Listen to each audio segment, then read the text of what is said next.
Many years ago, in the city of Asaba, there lived a young man named Kola. He was a very handsome man with chiseled abs, baritone voice, and a sharp jawline that made him stood out in a crowd full of men. Kola was not just good looking. He was rich, filthy rich. He had numerous houses around the country and a garage full of exotic cars with more cars than even a car lot. Kola lived in a mansion that had so many rooms that if he decides to sleep in one room every night, he would still have extra rooms by the end of 1 year. He owned hotels, clubs, shopping malls in every corner of the state. Kola was so rich that it was even rumored that he uses money as tissue paper after using the toilet. But despite his wealth, Kola never liked to mingle or party like the other young men. He was very reserved and he loved his space. He never allowed anyone to get too close, not even his domestic staff. Kola lived alone in his lavish mansion with a very high fence as tall as an Iroko tree, all by himself. The staff were never allowed to spend the night at the mansion, no matter what. They would come in around 8 a.m. in the morning and later 6 p.m. sharp, they were all gone, leaving Kola alone with his dark secrets. Secrets that could make a grown man collapse in terror. Secrets that could send a child into convulsion. And that secret was hidden behind a certain door, inside a certain dark room in his mansion. Kola was quite popular amongst the ladies in Asaba and environs. They all threw themselves at him, trying to get a seat in his life as the madam, but Kola never took any of them serious. He dated a few, but it never went beyond a few months. Kola went after a specific type of girls. They were young girls from poor family in small villages far from Asaba. When the time came for Kola to get married, he didn't marry any girl from Asaba. He went to a very far small village in Ilorin to get a wife. And when he got to the village, he went after a girl whose name was Ajoke. Ajoke was a 19-year-old girl who had just finished her secondary school education. She was the first child of 5 children. Her parents were peasant farmers who struggled daily to put food on the table. Kola approached Ajoke and her family and stated his intentions to marry her. He lavished money on them, built a mansion in the village for Ajoke's parents, and established her father with a big business. He bombarded them with wealth, the kind they had never seen before. And that was how Ajoke was given to Kola in marriage. No too much questions asked, no too much drama. Money talks, nonsense stops. Kola paid Ajoke's bride price, and the marriage ceremony was the talk of the village. The villagers envied Ajoke for landing a rich man who turned their fortune overnight. After the wedding ceremony, Kola brought his young innocent wife to his mansion in the city and gave her the best of everything, from clothes to jewelries. He treated her like a queen. After a few months, Ajoke got pregnant and she excitedly told her husband the big news. They both rejoiced. They both celebrated, but their celebration turned into mourning shortly afterwards. Ajoke mysteriously met her end in a strange way. She slept one night and never woke up the next morning with her pregnancy. Kola informed her parents and they all cried and mourned their loss. Oh, what a vibrant girl, still in her prime. Her dreams and future gone like the wind. Ajoke's parents cried bitterly. Kola shed some tears too. But what has happened has happened. He told Ajoke's parents that he wanted to bury his deceased wife at the back of his mansion, and they allowed him since he was her husband. No questions asked, nothing. Kola buried his deceased pregnant wife, or so everybody thought, and just like that, life went on. Ajoke forgotten. 1 year later, Kola decided to remarry. This time, he went to a small village in Benue and went after a very beautiful girl named Esther. Esther was a 19-year-old girl, very brilliant, with long hair and bright eyes that held so much hope for the future. Esther was an orphan who lived with her uncle and his family. She was very hardworking and decent. Every day after school, she would go to the junction to hawk pure water to support her family. That was where Kola laid his eyes on her, like a predator eyeing his next prey. He approached Esther's uncle, lavished them with money and gifts, and asked for Esther's hand in marriage. Esther never wanted to get married. She had dreams of going to the university and becoming a lawyer someday. But dreams don't pay school fees. Money does. Kola promised to see her through school. He promised heaven and earth. And the pressure from Esther's uncle, who was blinded by wealth, didn't make things any easier for her. Eventually, she agreed to marry Kola, and just like in the case of Ajoke, Kola built a big house for Esther's uncle and established the family, and they had the biggest wedding ceremony that shook the entire village to its very foundation.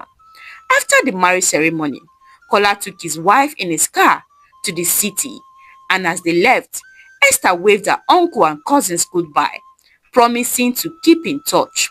But what they didn't know was that would be the last time they would ever see Esther. When Esther arrived at Kola's mansion, it felt like heaven on earth for her. She had servants at her beck and call. She ate whatever she wanted. Kola gave her a personal driver to take her anywhere she wanted. She wore the best outfits that celebrities wore in movies. Her life was like a fairy tale. Kola was the best husband she could have ever asked for, and Esther was happy. She went down on her knees, thanking God every day for a husband like Kola. Kola kept his promise to see her through school. He helped her enroll her JAMB, and she entered the university to study law. Everything was perfect. Life was perfect until she got pregnant, and calamity struck again. Just like in the case of Ajoke, Esther slept one night and never woke up. Her life and the life growing inside her was mysteriously cut short. Her dreams terminated. After Esther's death, Kola cried. Esther's family cried. Everybody mourned the young girl whose life was cut short by the cold hands of death.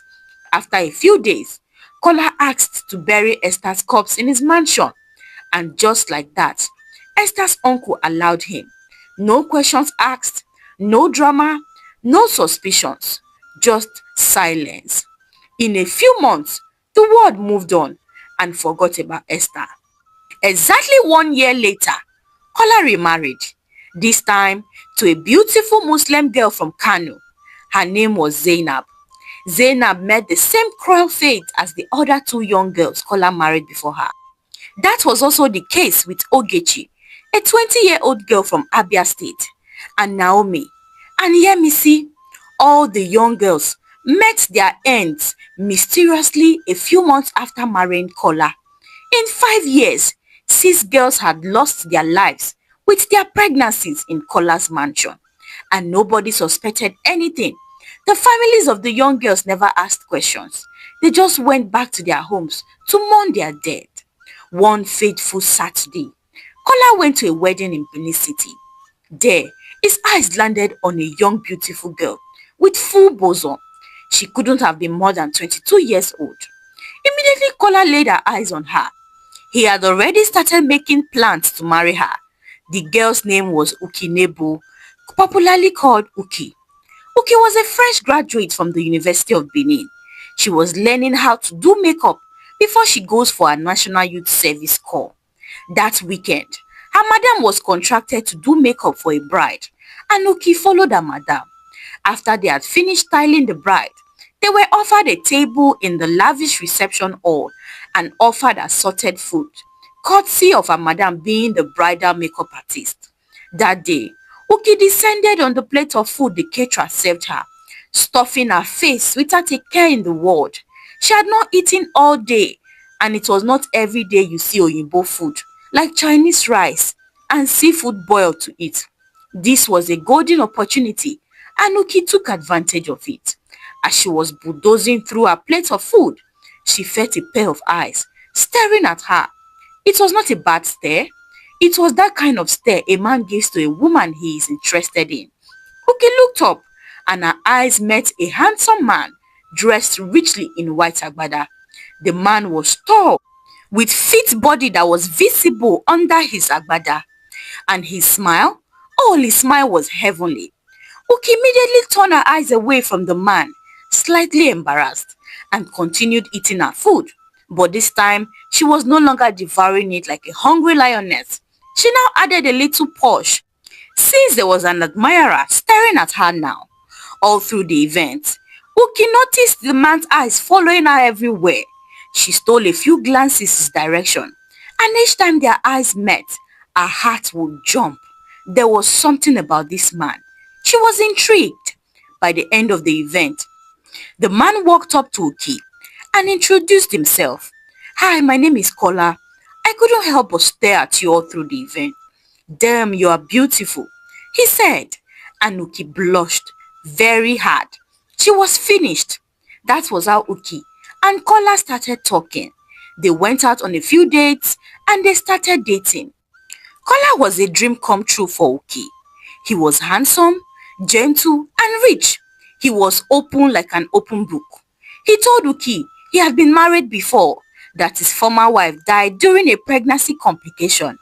Uki was touched by his sincerity, and she fell in love with him even more. But there was one thing that made Uki decided that he was the only one for her. He never asked for the cookie. Unlike the last guy Uki dated, who wanted to be intimate and get into her pants, Kola was different. He never made advances at her. He never touched her in her intimate places. They never even kissed. All they did was hold hands. And when she asked why, he said he was saving himself for their wedding night. Eh?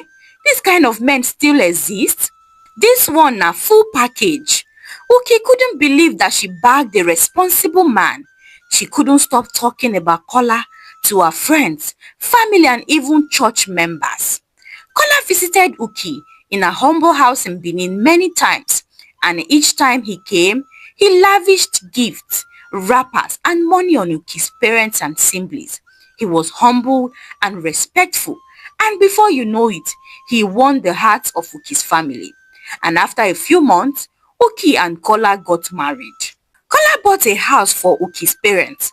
He bought cars for them and upgraded Mama Uki's rice business, just like he did for his other 6 late wives. Kola took Uki to his mansion in Asaba, and she couldn't believe that she was that lucky to be living in such a palace.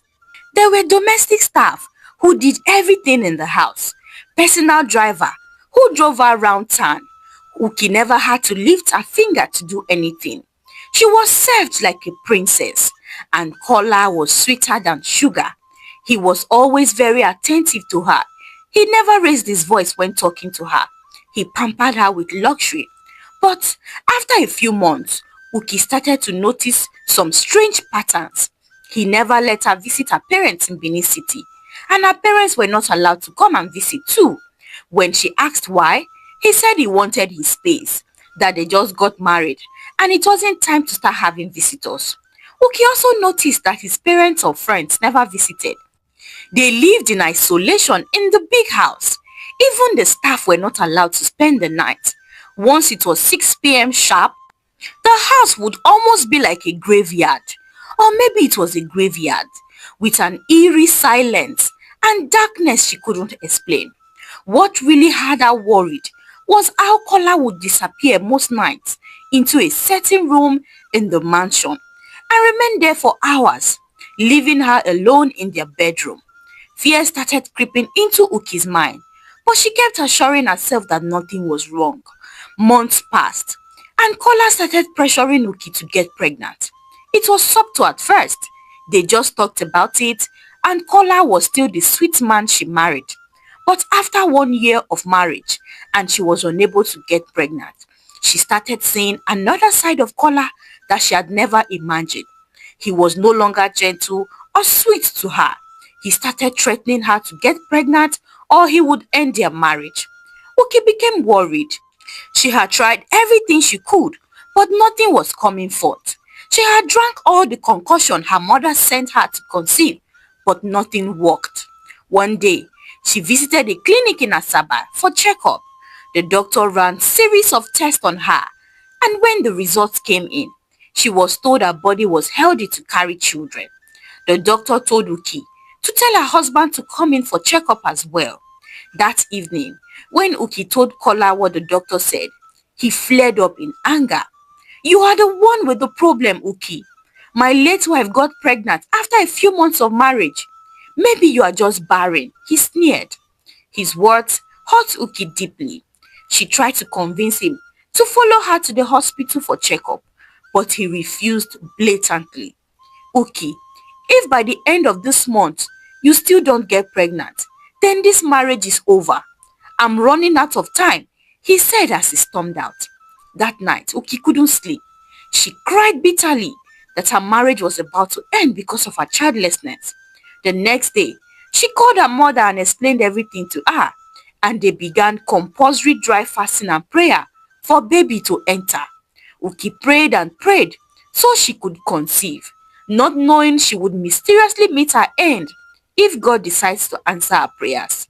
For the next couple of days, Kola changed completely. He stopped sleeping in the same bedroom with Uki. He barely spoke to her. It was like she had become a stranger in her own home.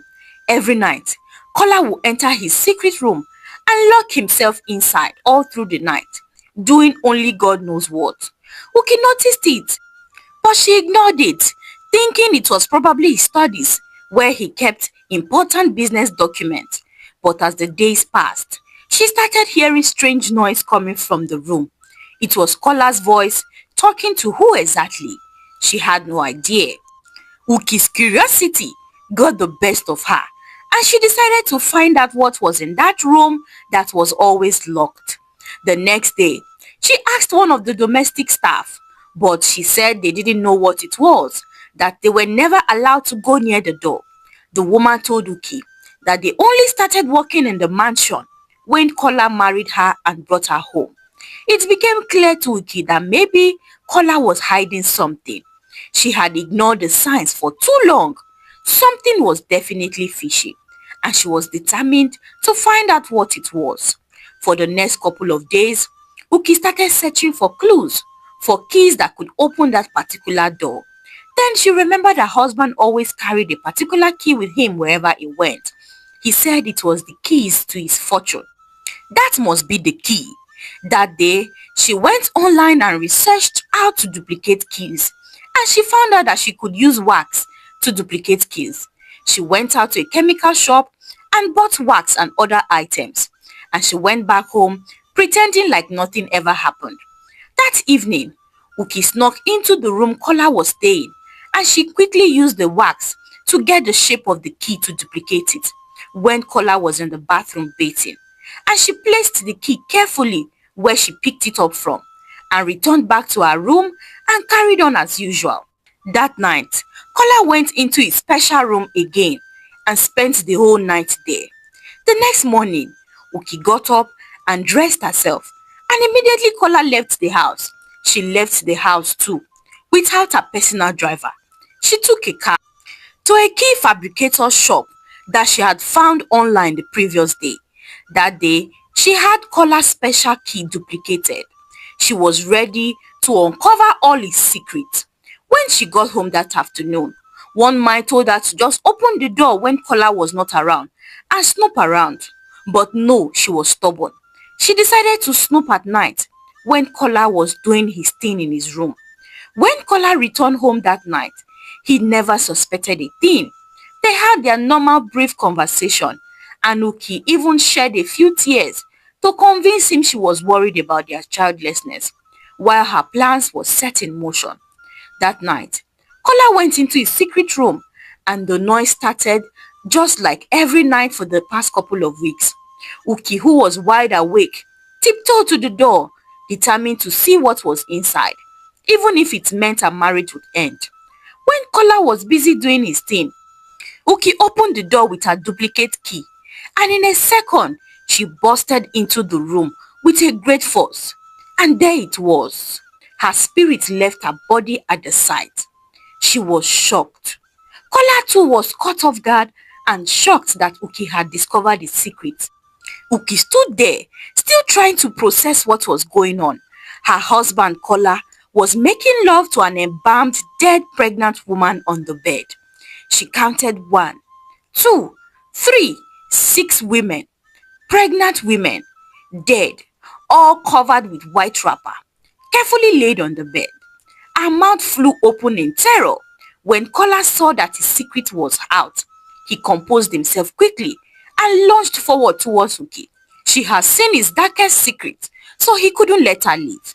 He had to take care of her before she would open her mouth and reveal everything. Kola tried to grab Uki, but Uki dodged and she ran out of the house. He chased after her with all his might, but Uki was faster. She ran out of their mansion and started screaming for help. "Help me! Help me! Somebody help me!" Her screams woke up the neighbors in the estate and caught the attention of the estate security. They all rushed out and saw Uki running away from Kola, shouting for help. Uki ran towards the security post and told them that her husband was after her life. "Help me, my husband wants to kill me. My husband is a ritualist," she cried out. That day, Uki told the estate security what she saw inside Kola's secret room, and they arrested him. And they went inside Kola's mansion and saw the pregnant women laying there with their big bellies, lifeless. I have always said that this man is a ritualist. Now every year in they marry new wives, one of the estate security said. Everybody was shocked to their bones. Kola was evil. The neighbors called the police and Kola was handed to the police. They evacuated the dead bodies from the mansion to the mortuary for investigation. Anuki, who was trembling, packed her things and ran out of the house in terror. At the police station, Kola sat on the chair with his hands and legs cuffed like a criminal. The DPO stared at him with fear in his eyes and began, "Mr. Kola, can you explain why the bodies of 6 women were found in your house? And why were you trying to end your 7th wife's life when she discovered your secret?" Kola stared back at the DPO with a look that sent chills down the DPO's spine. "Officer, I don't have much time left. I will just tell you everything. That woman ruined my life. I shouldn't have married her. She was different from my other wives. She was older and smarter. I shouldn't have married her. DPO, Ukinebo was supposed to be the last sacrifice for me to live a long life. You see, years ago, my friends and I went to a very far village to do money rituals. We bought a cockerel each and took it there. The native doctor said the number of corn seeds our cockerel ate was the number of years we will live on earth after the ritual. My friends all got 50 years, 40 years, 60 years, but when it got to my turn, my cockerel only ate 5 corn seeds, which meant I have only 5 years to enjoy all the wealth I suffered for. The only solution was to sacrifice 5 pregnant women who I traditionally married. I have succeeded in sacrificing 6 women already. Ukinebo was supposed to be the 7th, but she couldn't get pregnant, and she discovered my secret, and now all my efforts have gone to nothing. The 5 years is up, and the spirit will come and collect their payment," Kola said with a lifeless expression. He knew his time was up. He was a walking dead. The entire police station was shaking to its very foundation. Fear gripped the police officers when Kola confessed. They never thought something like this was even possible. The police kept him in prison and contacted the family of the deceased to come and claim their children who were victims of Kola's cruelty. In a few days, the news had spread like a matan fire on social media platforms, on TV, on radio, and fear gripped people when they heard the news. Kola's parents were shocked to their bones to find out that their son was a ritualist. Huki, who was the only survivor, was shaking to her core when she heard Kola's confession. She couldn't sleep. She couldn't eat. She ran back to her parents in Benin City and checked herself into their church for immediate deliverance. On the 7th day after Kola was arrested, the police found him dead, just like he had said, with his stomach swollen like a pregnant woman, and red liquid oozing from his nose, eyes and ears. He was gone. They buried him in a mass grave where they buried criminals, and the news of Kola's death hit Asaba like a thunder. The entire city was quiet for days. Even children did not cry. Everything stood still in terror. Parents feared for their daughters. Daughters feared for their life. And they all learned a great lesson that could never be forgotten in years and years to come. Thank you for watching. Hi lovelies, what morals have you learned from the story? The moral of the story is that we should always be careful. All that glitters is not gold. When a man comes to ask for your hand in marriage, it is good to ask questions. Find out about him. Know him before you say yes. When a man comes to marry your daughter, find out about him. Pray about it and know what you are getting yourself into before you even begin. The world is full of wicked people, and not be today it starts, it's a way it starts. Share this video with your loved ones to learn a thing or two. Give this video a thumbs up. Subscribe to our channel if you haven't done so by now. Stay safe, and until I bring another juicy and interesting story your way again, bye for now.